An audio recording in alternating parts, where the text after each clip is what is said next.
Hello friends, in this quick tutorial I'm going to show you how to use feather in Photoshop. First, we go to choose quick selection tool from the toolbar. Then select the object. Now we go to select menu, choose modify to feather. Here we use any number. Here I use 1.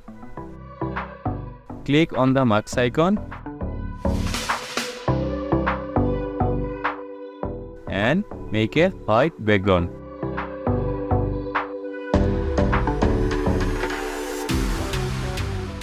Now we see a smooth object. If you enjoyed this video, don't forget like, comment and subscribe.